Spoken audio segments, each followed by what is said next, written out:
Hello friends. So update update update Afran নিশোর ছবির update এসে গেছে এই মুহূর্তে। সব থেকে এক্সক্লুসিভ আপডেট বলতে পারো এটা এই মুহূর্তে দাঁড়িয়ে। সো আমরা এক্সাইটেড প্রথমত আফরান নিশোর নেক্সট প্রজেক্ট নিয়ে, এবং সেটা আমরা জানি ফার্স্ট অফ অল তার ছবি আসছে সুড়ঙ্গ 2, যেটা ডিসেম্বরে আসছে।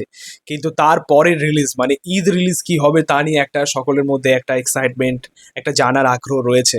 তো একের পর এক আপডেট তো অবশ্যই আসছে, বাট অধিকতর আমরা দেখতে পাচ্ছি সেটা রিউমার এবং ফেক রিউমার। অ্যাকচুয়ালি অনেক রিউমার সলিড হয়, সেটা রিয়েল হয়, আর সেটা বাস্তবায়িত হয় আমরা দেখেছি। বাট এমন কিছু রিউমার রয়েছে যেগুলো হয়তো একদিনের জন্য সোশ্যাল মিডিয়াতে জায়গা করে রেখেছে, মানে একদিন পরেই হয়তো তার কনফার্মেশন পাওয়া যায় একদম ডিরেক্টলি ভাবে যে না, এটা কোনো রকম অফিসিয়াল কনফার্মেশন নয়, এটা ফেক আপডেট বা ফেক রিউমার, মানে একদিনের জন্য জাস্ট, ঠিক আছে। বাট এই মুহূর্তে দাঁড়িয়ে তার আপকামিং ছবি নিয়ে বেশ একটা ক্রেজ, এক্সাইটমেন্ট দর্শকদের মধ্যে, তার ফ্যান্সদের মধ্যে রয়েছে। আমারও সত্যি বলতে সুড়ঙ্গ 2 তো অবশ্যই আসছে। সুড়ঙ্গ 2-র নেক্সট আপডেটও আমরা খুব শীঘ্রই পাবো, একটা অ্যানাউন্সমেন্ট পাবো, সেটাও ঠিক। বাট তারপরের রিলিজ মানে যেটা সব থেকে বড় এখন এই মুহূর্তে আপডেট, সেটা হচ্ছে যে আমাদের আফরান নিশো বিকি জায়েদের সাথে কাজ করতে চলেছেন একসাথে, এবং সেটা প্রথমবার। তোমরা জানো যে বিকি জায়েদ তিনি নাটকের পরিচালক, এর আগে আমাদের আফরান নিশোর সাথে কাজ করেছেন। তো এই প্রথমবার তিনি সিনেমার পর্দায় ডেবিউ করতে চলেছেন উইথ আফরান নিশো। সো এটা একটা এক্সাইটিং বিষয়, ঠিক আছে, এবং বড় মার্কে আসছে, ঠিক আছে, বড় বাজেটের ছবি। এবং সেটার প্রডিউসার শাহরিয়ার শাকিল। এটা কিন্তু অনেক আগেই জানা গেছিল যে শাহরিয়ার শাকিল এসবিএফ নিয়ে, তারা চরকি নিয়ে তারা আপকামিং 3-4টে প্রজেক্ট আফরান নিশোর সাথে সাইন করেছেন। একটা জায়হান রাফির সাথে, আর একটা মেবি আমাদের বিকি জায়েদের সাথে। তারপরে আস্তে আস্তে সেগুলো রিভিল হবে আর কি। বাট এই মুহূর্তে দাঁড়িয়ে বিকি জায়েদের সাথে যে ছবিটা আসার কথা, কারণ দেখো এটা নাটকের একটা ফেমাস জুটি। তো যখনই এই জুটির নাম এসছে আর কি, বিকি জায়েদ এবং আফরান নিশো, দর্শক কিন্তু এমনিই খেপে গেছে, এমনি এক্সাইটেড তারা, এমনি একটা আলাদা কৌতূহল তাদের মধ্যে যে তাদের ছবি কবে আসবে। সো এমনই একটা আপডেট অনেক আগেই পেয়েছিলাম যে তাদের আপকামিং ছবির নাম পুলসিরাত হতে চলেছে, এবং সেখানে আমরা নায়িকার চরিত্রে মেহজাবিনকে পাবো, এমনই একটা আপডেট আসছিল। বাট তারপরে আরেকটা আপডেট এলো যে মেহজাবিন সুড়ঙ্গ 2-তে থাকবেন, মানে এমন একটা আপডেট আমরা পেলাম। এবং পুলসিরাতের আর কোনো খবর নেই। যেটা নেক্সট আপডেট এবং যেটা কনফার্মেশন বলতে পারো, একটা অফিসিয়াল স্টেটমেন্ট স্বয়ং শাহরিয়ার শাকিলের কাছ থেকে, সেটা হচ্ছে যে ভিকি জায়েদের সাথে আমাদের আফরান নিশোর পরবর্তী কাজ হচ্ছে খলনায়ক।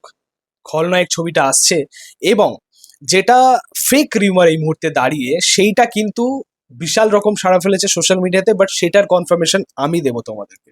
সেটা আলটিমেটলি সঠিক নয়, সেটা কিন্তু একদম ফেক। সেটা হচ্ছে যে এই ছবিতে নাকি তমা মির্জা নায়িকার চরিত্রে থাকবে।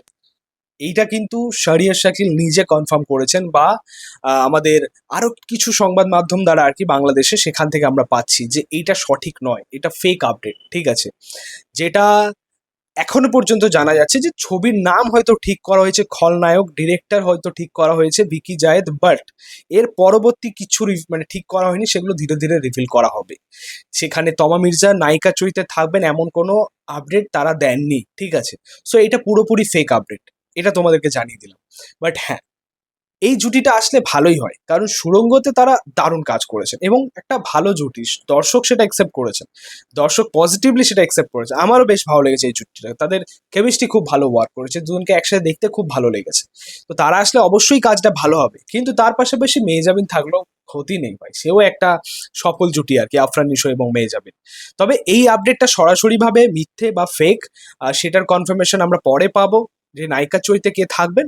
বাট হ্যাঁ, যেটা সলিড এবং একদম পিওর আপডেট, সেটা হচ্ছে যে আফরান নিশো বিকি জায়েদ আসছেন, এবং ছবির নাম খুব সম্ভবত খলনায়ক হতে চলেছে। এটা নেক্সট ঈদের প্রস্তুতি, মানে 2027-এর প্রস্তুতি। সো এই ছিল আপডেটটা। দেখো আমি বলবো যে সরাসরিভাবে রিউমারের সাথে ভেসে যেও না, ঠিক আছে।